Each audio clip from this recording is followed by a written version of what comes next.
नैनपुर गांव के जंगल में पीलू चिड़िया की एक छोटी सी बेकरी की दुकान थी।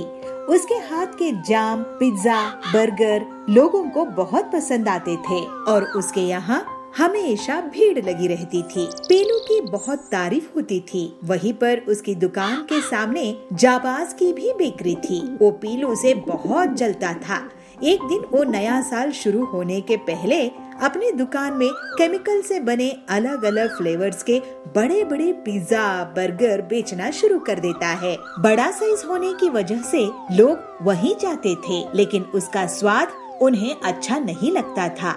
इससे पीलू की दुकान में अब लोग कम जाने लगे। ऐसे ही एक दिन ब्रेड सप्लाई करने वाला बबलू पीलू के पास पहुंचता है। पीलू बहन, क्या बात है? आप आजकल पिज्जा, बर्गर, ब्रेड्स का ऑर्डर नहीं कर रही हो? नया साल आने वाला है, अब तो लोग ज्यादा डिमांड करेंगे। क्या बताऊं बबलू भाई, उस कालू के कारण मुझे बहुत नुकसान हो रहा है। मैं तो दुकान बंद करने की सोच रही हूँ। अरे, ऐसे अपशगुन बातें मत करो बहन, ऐसे हार मत मानो। तुमने बहुत मेहनत से दुकान बनाई है। लेकिन भाई साहब, आप तो अच्छे से जानते हो मुझे बहुत नुकसान हो चुका है। अब मैं और नुकसान नहीं ले सकती। नया साल में सब खुशियाँ मनाएंगे, लेकिन मेरी दुकान बंद हो जाएगी। मैं उधार लेकर दुकान नहीं चलाऊंगी। तुम फिक्र मत करो पीलू बहन, मैं तुम्हारे लिए रास्ता निकालता हूँ। मेरे जीजा जी अफ्रीका के जंगल में फ्रूट्स का काम करते हैं। मैं तुम्हारे लिए वहाँ से अनोखे फ्रूट्स मंगवाऊंगा। तुम्हारे हाथों में तो वैसे भी जाम बनाने का जादू है, बाजार में पहचान है। तुम जाम में जरूरी विटामिन होते हैं कहकर बेच देना। काम कम दाम में लोग बहुत खरीदेंगे, इससे उनका भी फायदा होगा, क्योंकि वो केमिकल से बना हुआ जाम नहीं होगा। बस फिर क्या, तुम उससे खूब मुनाफा कमाना। वाह बबलू, नए साल में नया काम, नया जाम, मजा आएगा। अगर अफ्रीका से फल आए तो। पीलू तैयार हो गई और फिर बबलू उसको अफ्रीका के इम्पोर्टेड फल लाकर देता है, जिससे पीलू शाम में कम पिज्जा बर्गर बनाती है और उसे अपनी सहेली की बेटे टिल्लू को टेस्ट कराती है।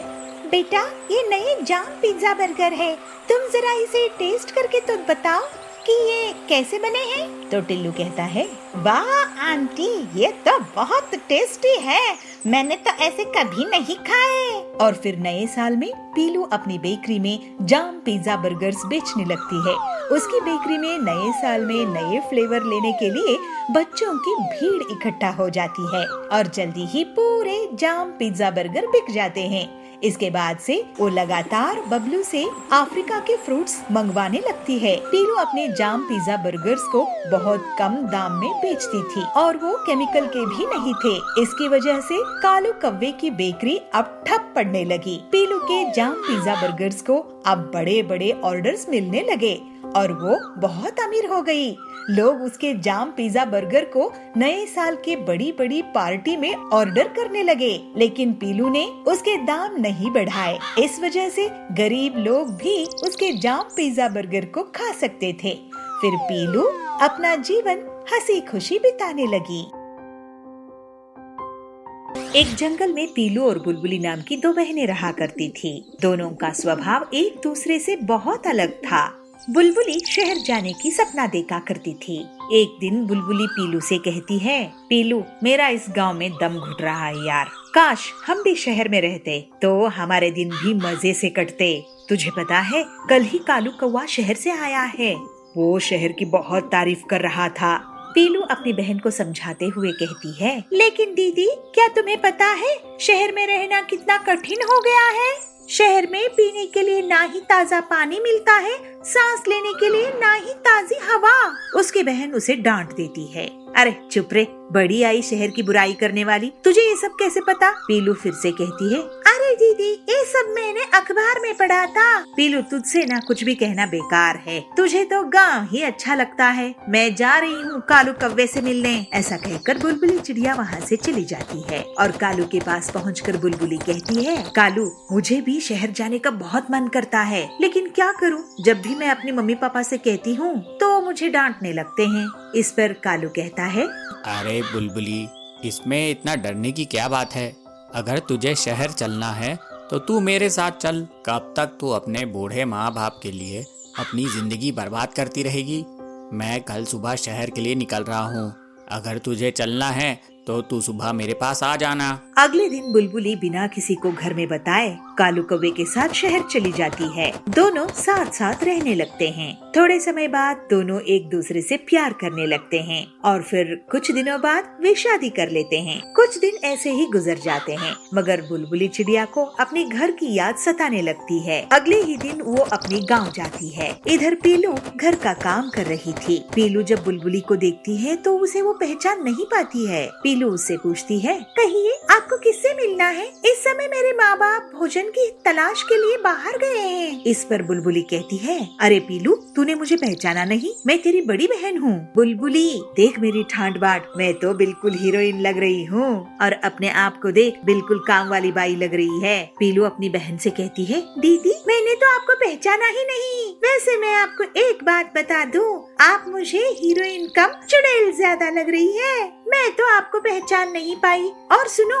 इसी वक्त यहाँ से चली जाओ, वरना मम्मी पापा आ गए तो आपको धक्के मार कर बाहर निकालेंगे। उसकी बहन उसे कहती है, पीलू तुम ना मुझसे जल रही हो, इसीलिए ये सब कह रही है। मैं तो मम्मी पापा को मिल के ही जाऊंगी। तो पीलू कहती है, उस दिन आपको मम्मी पापा का ख्याल नहीं आया जिस दिन आप घर छोड़ के चली गई थी, वो भी किसी को बिना बताए? तो बुलबुली कहती है, पीलू अब तू ज्यादा नहीं बोलेगी। मम्मी पापा की सेवा कर रही है, तेरे लिए वही बहुत है। तू गाँव की है और गंवार ही रहेगी। मुझे इस गाँव में नहीं रहना था, इसीलिए मैं शहर चली गई थी। मैं तो कहती हूँ अब भी कुछ नहीं बिगड़ा है, तू भी मेरे साथ शहर चल। आने दो मम्मी पापा को, मैं उनसे कहूँगी इस घर को बेचकर शहर में नया घर खरीद ले, तुझे भी शहर में रहने का बहुत मजा आएगा। तभी उनके मम्मी पापा वहाँ आ जाते हैं। उनके पापा कहते हैं, पीलू तूने इसे घर में क्यों आने दी?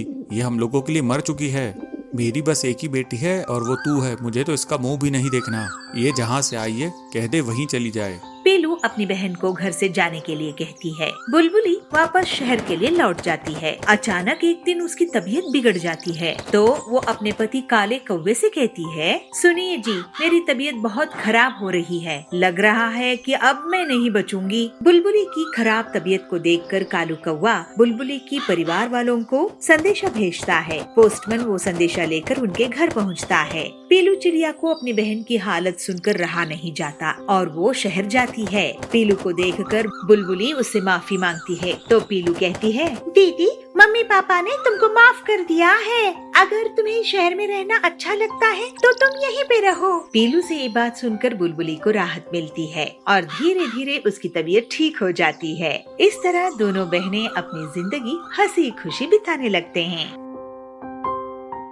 टूनी बहुत ही आलसी लड़की थी। वो दिन भर बस टीवी के सामने पड़ी टीवी ही देखा करती थी और अगर उसे कोई काम बोल दिया जाए तो दुनिया भर का आलस उसे ही आ जाया करता था। लेकिन आलसी के साथ साथ वो एक नंबर की भूखड़ थी, जिसको कुछ न कुछ देर में बहुत भूख लगा करती थी और वो कुछ न कुछ खाया करती रहती थी। ऐसे ही सर्दियों का मौसम आने वाला था, तो एक दिन टूनी की माँ चुनमुन उससे कहती है, अरे बेटी टूनी, सर्दियों का मौसम आ गया है। मैं क्या सोच रही थी कि बाजार से कुछ गाजर ले आती हूँ, फिर हम उसको घिस लेंगे तो गाजर का हलवा बन जाएगा। माँ, पहली बात तो मेरे पास टाइम नहीं है और दूसरी बात मुझे ये गाजर का हलवा जरा भी पसंद नहीं है, इसलिए मैं तो तुम्हारी कोई मदद करने वाली नहीं।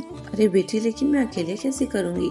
अरे माँ, खाना तुमको है ना, तो तुम्हें ही मेहनत करनी होगी, या फिर ऐसा करो बाजार से मंगा लो, बनाने का झंझट भी नहीं रहेगा। तू तो ऐसे ही कहेगी, आलसन कहीं की, कभी किसी काम में मदद नहीं कराती है। 24 घंटे बस टीवी के सामने पड़ी हुई टीवी देखती रहती है। अरे किसी दिन तेरी आंखें फूट जाएंगी, इतना टीवी मत देखा कर।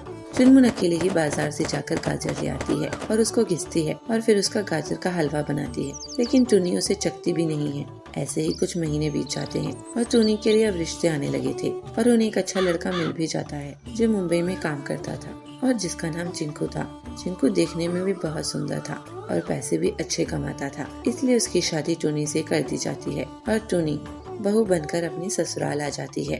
लेकिन वो अपने ससुराल में भी ऐसे ही आलस दिखाया करती थी। एक दिन उसकी सास कहती है, अरे बहू, क्या तू पूरे दिन पड़ी पड़ी बस ये टीवी सीरियल ही देखती रहती है? चल उठकर ये गाजर घिस दे। इन गाजर का आप क्या करेंगी? अरे मैं इनका ना गाजर का हलवा बनाऊंगी, चिंकू को गाजर का हलवा बहुत पसंद है ना। ठीक है माँ जी, करती हूँ। टूनी को ना चाहते हुए भी सारी गाजर घिसनी पड़ती है और उसके बाद उसकी सास उन गाजर का हलवा बनाने लगती है। टूनी जो कभी गाजर का हलवा नहीं खाती थी, वो इस बार गाजर के हलवे की खुशबू से खींची जा रही थी और रसोई में जाकर अपनी सास से कहती है, अरे माँ जी, खुशबू तो अच्छी आ रही है। हाँ बहू, मैं गाजर का हलवा बनाती ही बहुत अच्छी हूँ ना। वैसे तो गाजर का हलवा खाती नहीं है ना। टूनी कुछ कहती उससे पहले ही उसकी सास उसकी बात सुने बिना वहाँ से चली जाती है और रात को डिनर के समय सभी गाजर का हलवा खा लेते हैं और टूनी उन सभी का मुंह देखकर अपने आप को संभाल रही होती है। तभी वो देखती है कि उसकी सास बचा हुआ गाजर का हलवा ले जाकर फ्रिज में रख देती है और रात होते ही टूनी उठती है और वो फ्रिज में रखा गाजर का हलवा सारा चट कर जाती है। और जब सुबह उसकी सास देखती है, अरे रात को तो मैंने इतना सारा गाजर का हलवा फ्रिज में रखा था, वो कहाँ गया? बहू तूने देखा क्या? नहीं माँ जी, आपको तो पता है ना कि मैं गाजर का हलवा खाती ही नहीं हूँ। हाँ बहू, तू सही कह रही है। तो फिर गाजर का हलवा खाती नहीं है और मैंने भी नहीं खाया, ना चिंकू ने। तो गाजर का हलवा गया कहाँ? आसमान खा गया, जमीन निगल गई? उसके बाद से जब कभी भी घर में गाजर का हलवा बनता, टूनी उसे खा जाती और सबको यही कहती कि वो तो गाजर का हलवा खाती ही नहीं है।